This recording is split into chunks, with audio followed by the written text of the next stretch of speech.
साथियों, ये electrical drawing है और मैंने आपसे वादा किया था कि बहुत जल्द हम इलेक्ट्रिकल ड्राइंग को स्टडी करना सीखेंगे। कोरियन लिंक प्लांट में अभी हम लोग रुके हुए, लेकिन वहाँ पे इतनी सारी ड्राइव्स हैं तो उसमें यदि कुछ भी प्रॉब्लम आया तो फिर आपको ड्राइंग पढ़नी आनी चाहिए ना। पुल कॉर्ड है और उसके बाद बेल स्पेस स्विच है, ज़ीरो स्पीड स्विचेस है, फील्ड में लोकल स्टार्ट स्टॉप बटन्स हैं। तो ये सारी चीज़ें जो हैं एमसीसी पैनल में होकर आती हैं। तो अभी तक आपने ड्यूअल पढ़ा है और काफ़ी लोगों ने पोलिंग में यस और नो दोनों के रेफरेंस में अपना आंसर दिया है, जो काफ़ी अच्छी बात है। और अगर जिनको नहीं भी आता तो उसमें भी घबराने वाली बात नहीं है, लेकिन कॉशियस हो जाने की बात है कि ये चीज़ें हमें आगे जाननी ही हैं। क्योंकि आप कहीं भी किसी भी प्लांट में काम करोगे, आपका पोस्ट जितना ऊंचा होगा वहाँ आपसे लोगों की एक्सपेक्टेशंस बढ़ जाएंगी और आपको ड्राइंग पढ़ने आनी चाहिए। और ड्राइंग के बगैर बिल्कुल समझिए कि अंधेरे में तीर मारने जैसी वाली बात हो जाती है।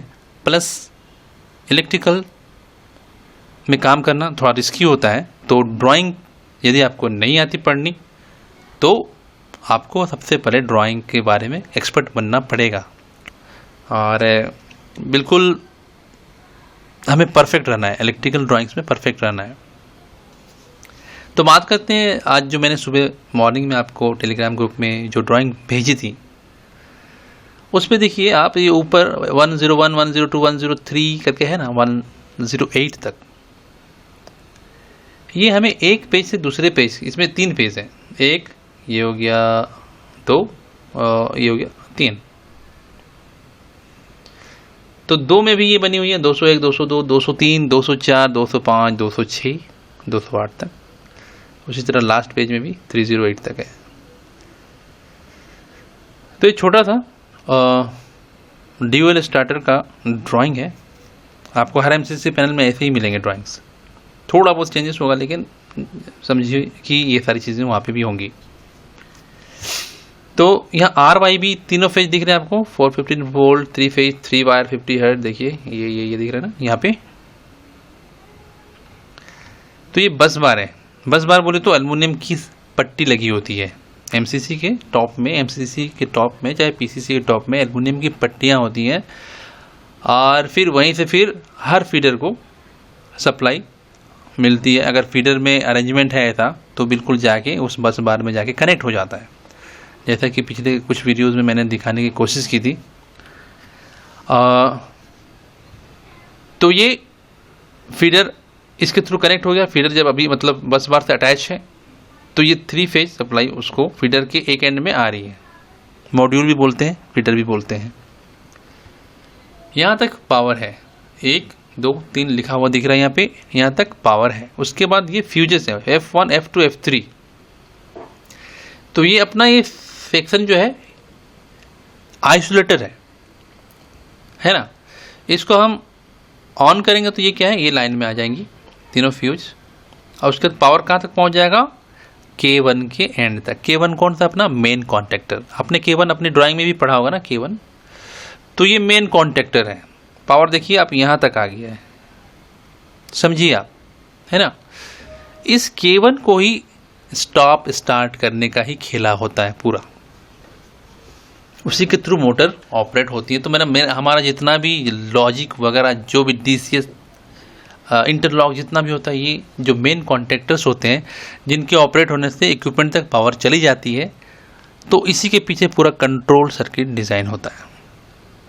उसके नीचे देखिए आप ओवरलोड रिले है दिख रहा है, और उसके नीचे फिर डायरेक्ट कोई ब्रेक नहीं है कहीं पे भी, सीधे आ गए आपकी मोटर पे तीनों फेज सप्लाई। तो मोटर स्टार्ट हो जाएगी, सीधी सी बात है। वाई फेज में एक सीटी कनेक्ट है, सीटी करंट ट्रांसफार्मर।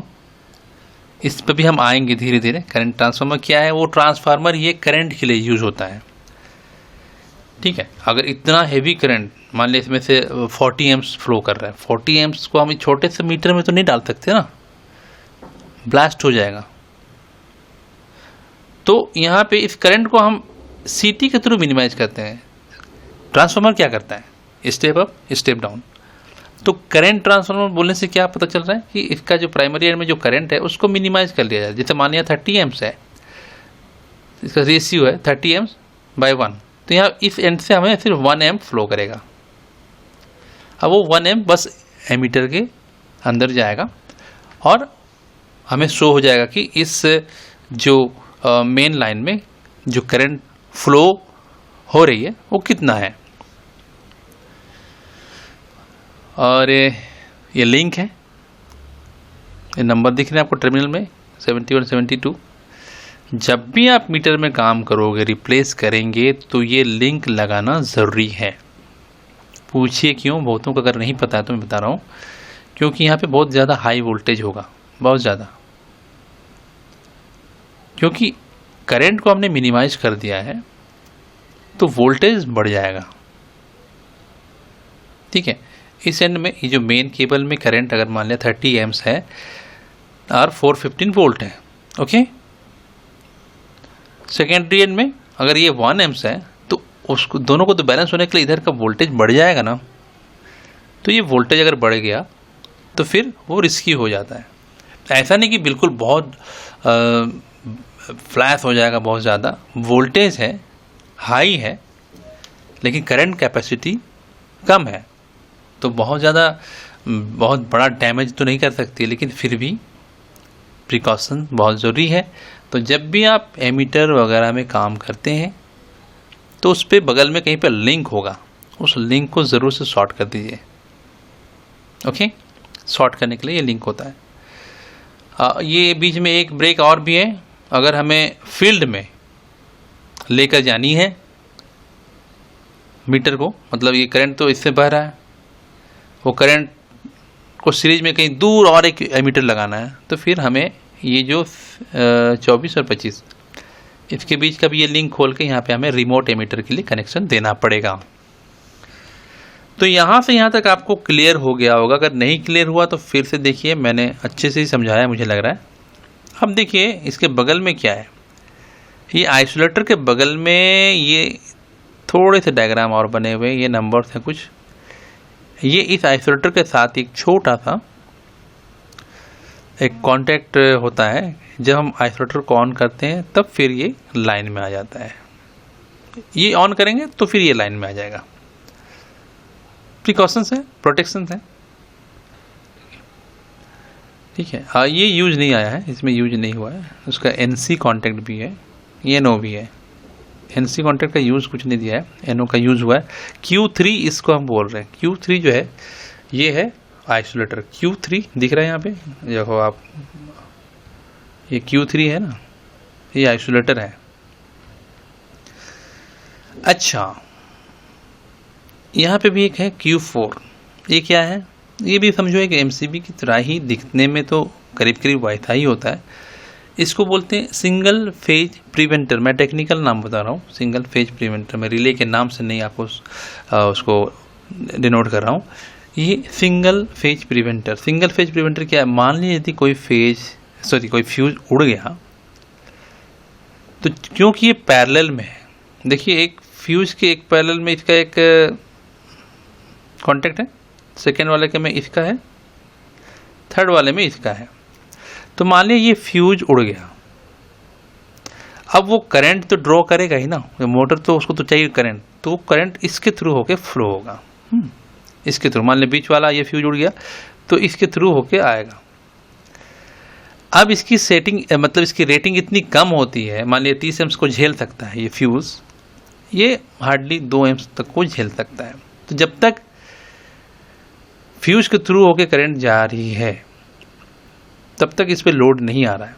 लेकिन जब अगर इसमें से कोई फ्यूज किसी वजह से उड़ जाता है तो ये जो फ्यूज प्रिवेंटर रिले है ये बंद हो जाएगा, बिल्कुल MCB की तरह।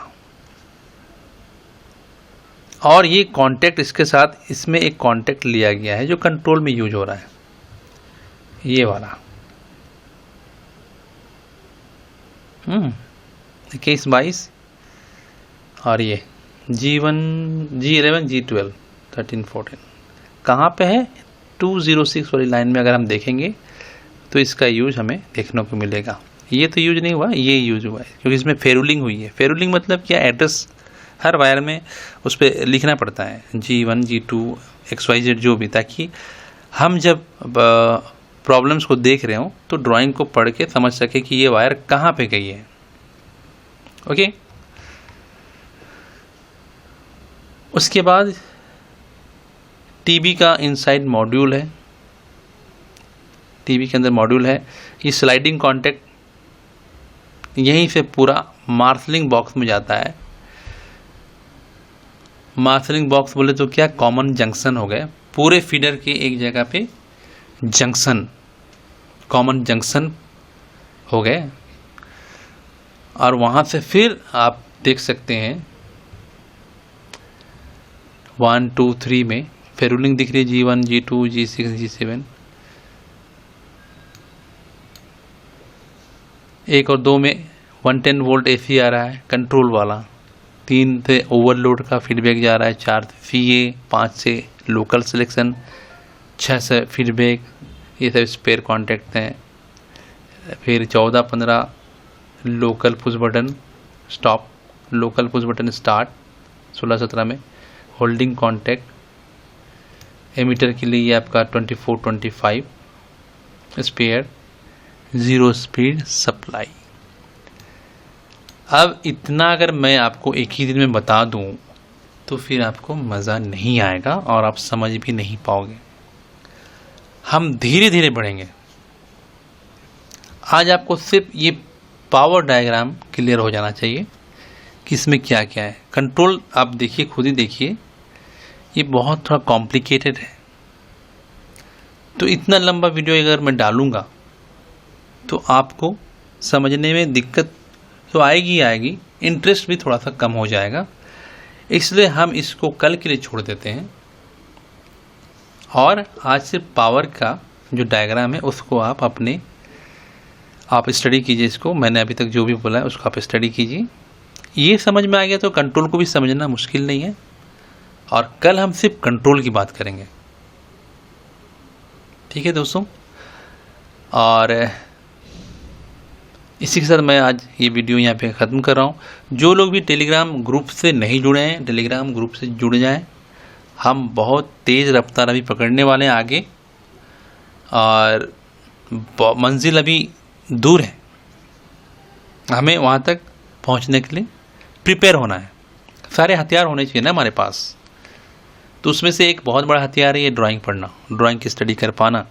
तभी आप पैनल में काम कर पाओगे, तभी आप HT पैनल्स जैसे बड़े बड़े पैनल्स में काम कर पाएंगे और PCC में काम कर पाएंगे। इनफैक्ट किसी भी इलेक्ट्रिकल इक्विपमेंट में काम करने के लिए आपको ड्राइंग्स चाहिए ही चाहिए। कोई भी इलेक्ट्रिकल पैनल की ड्राइंग आती ही है, तो इसको सीरियसली लें। और आज हमने पावर डायग्राम को स्टडी किया, कल हम इसी का कंट्रोल डायग्राम देखेंगे, समझेंगे। तब तक के लिए bye, take care, good night.